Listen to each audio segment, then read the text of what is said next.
Chapter 17. Bryce slung Edward over his shoulder. He started to walk. "I come to get you for Sarah Ruth," Bryce said. "You don't know Sarah Ruth. She's my sister. She's sick.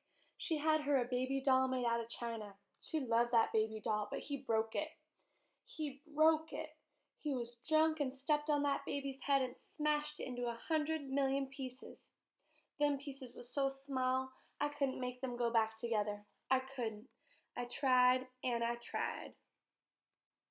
At this point in his story, Bryce stopped walking and shook his head and wiped at his nose with the back of his hand. "Sarah Ruth ain't had nothin' to play with since. He won't buy her nothin'. He says she don't need nothin'. He says she don't need nothin' because she ain't gonna live, but he don't know." Bryce started walking again. "He don't know," he said. Who he was not clear to Edward. What was clear was that he was being taken to a child to make up for the loss of a doll. A doll! How Edward loathed dolls! And to be thought of as a likely replacement for a doll offended him. But still, it was, he had to admit, a highly preferable alternative to hanging by his ears from a post. The house in which Bryce and Sarah Ruth lived was so small and crooked that Edward did not believe, at first, that it was a house. He mistook it, instead, for a chicken coop. Inside there were 2 beds and a kerosene lamp, and not much else. Bryce laid Edward at the foot of one of the beds and then lit the lamp. "Sarah," Bryce whispered. "Sarah Ruth, you gotta wake up now, honey. I brung you something." He took the harmonica out of his pocket and played the beginning of a simple melody. The little girl sat up in her bed and immediately started to cough. Bryce put his hand on her back.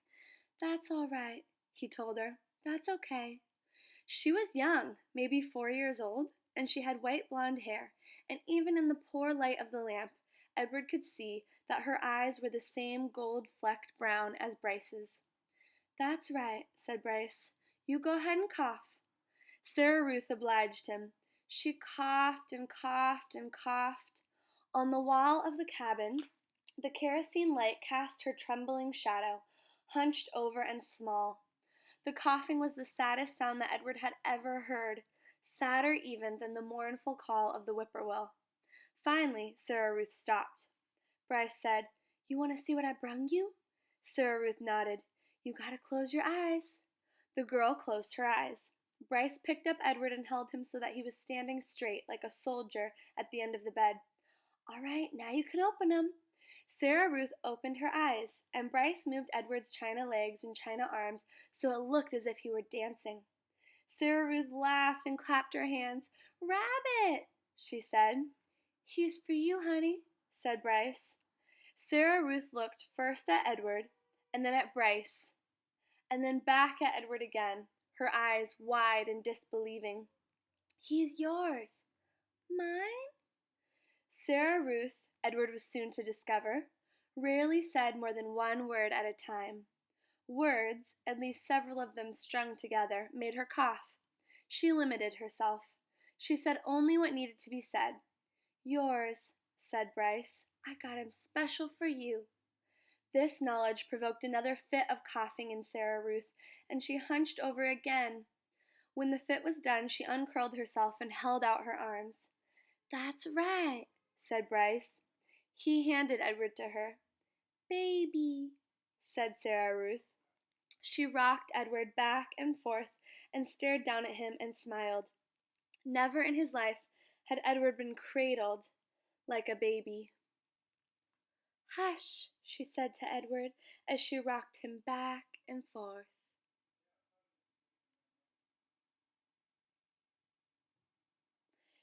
Abilene had not done it, nor had Nellie, and most certainly Bull had not.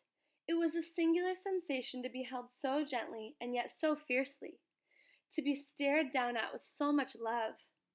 Edward felt the whole of his china body flood with warmth. "You gonna give him a name, honey?" Bryce asked. "Jangles," said Sarah Ruth without taking her eyes off Edward. "Jangles, huh? That's a good name. I like that name."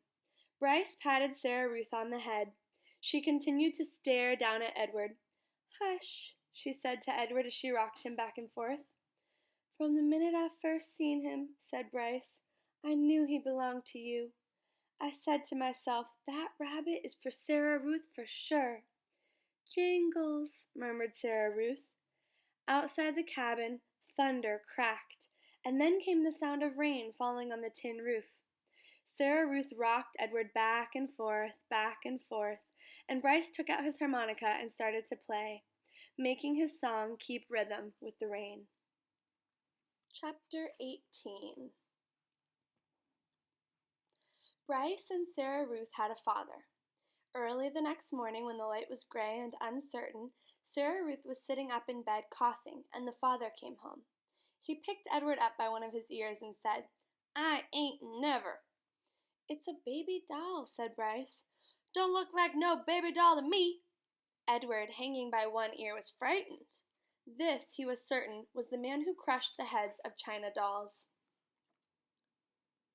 "Jangles," said Sarah between coughs. She held out her arms.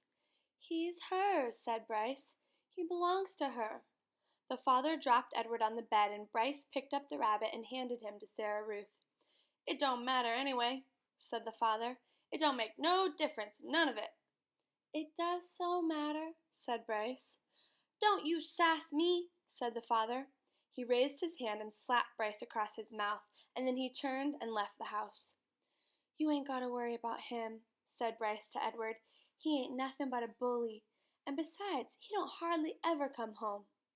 Fortunately, the father did not come back that day.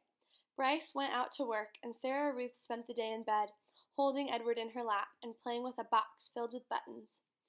"Pretty," she said to Edward as she lined up the buttons on the bed and arranged them into different patterns. Sometimes, when a coughing fit was particularly bad, she squeezed Edward so tight that he was afraid he would crack in two.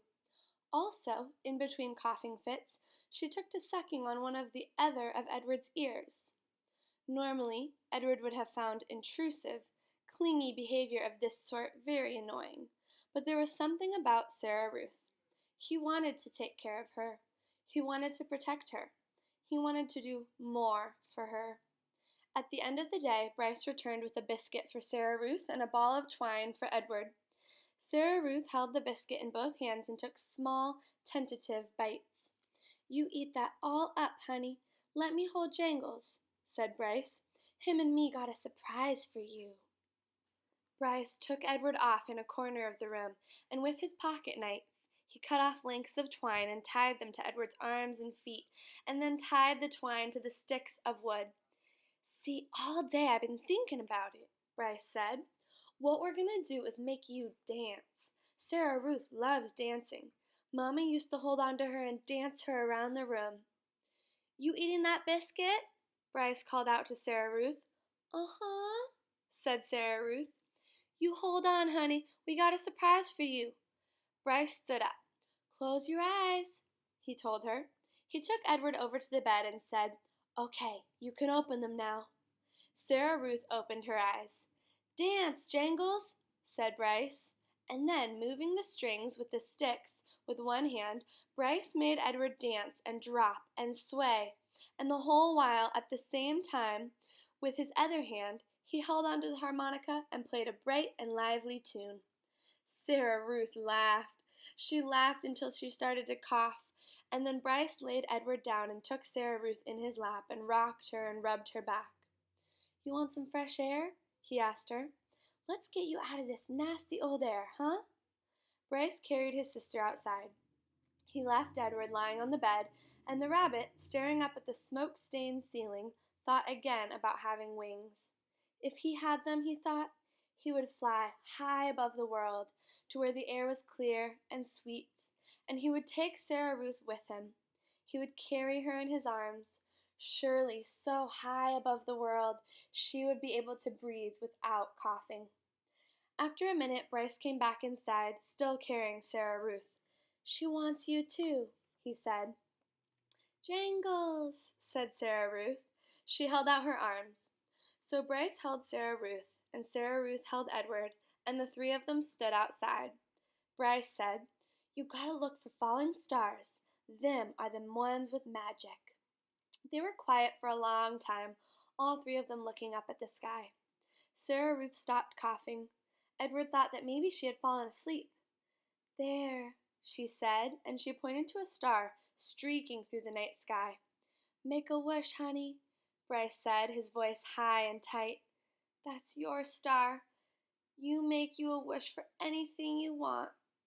And even though it was Sarah Ruth's star, Edward wished on it too.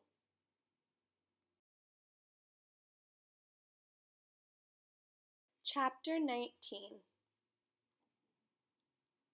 The days passed, the sun rose and set again and again. Sometimes the father came home, and sometimes he did not. Edward's ears became soggy, and he did not care. His sweater had almost completely unraveled, and it didn't bother him. He was hugged half to death, and it felt good. In the evenings, at the hands of Bryce, at the ends of the twine, Edward danced and danced. 1 month passed, and then 2, and then 3. Sarah Ruth got worse. In the 5th month, she refused to eat, and in the 6th month, she began to cough up blood. Her breathing became ragged and uncertain, as if she was trying to remember in between breaths what to do, what breathing was. "Breathe, honey," Bryce stood over her and said. "Breathe," thought Edward from deep inside the well of her arms. "Please, please breathe." Bryce stopped leaving the house. He sat at home all day and held Sarah Ruth in his lap and rocked her back and forth and sang to her. On a bright morning in September, Sarah Ruth stopped breathing. "Oh no," said Bryce. "Oh, honey, take a little breath, please." Edward had fallen out of Sarah Ruth's arms the night before she had not asked for him again. So, face down on the floor, arms over his head, Edward listened as Bryce wept. He listened as the father came home and shouted at Bryce. He listened as the father wept.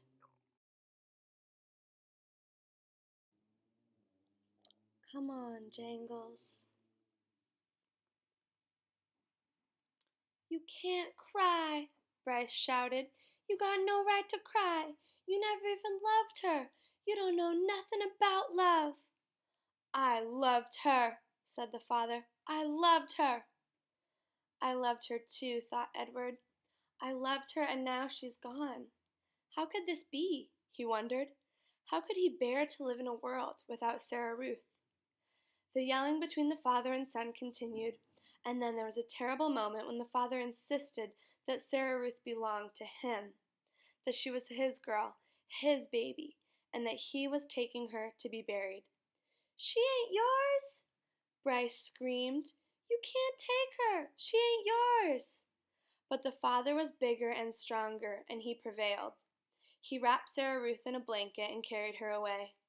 The small house became very quiet. Edward could hear Bryce moving around, muttering to himself, and then finally the boy picked Edward up. "Come on, Jangles," Bryce said. "We're leaving. We're going to Memphis." Chapter 20. "How many dancing rabbits have you seen in your life?" Bryce said to Edward. "I can tell you how many I seen. 1. You. That's how you and me are going to make some money. I seen it the last time I was in Memphis. Folks put on any kind of show right there on the street corner, and people pay 'em for it. I seen it." The walk to town took all night.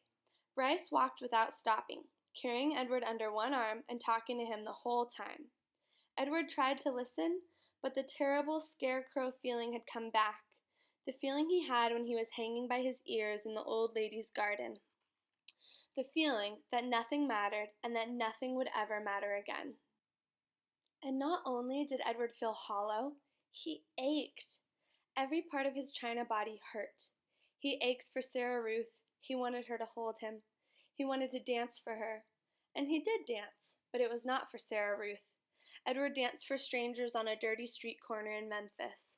Bryce played his harmonica and moved Edward's strings, and Edward bowed and shuffled and swayed, and people stopped to stare and point and laugh.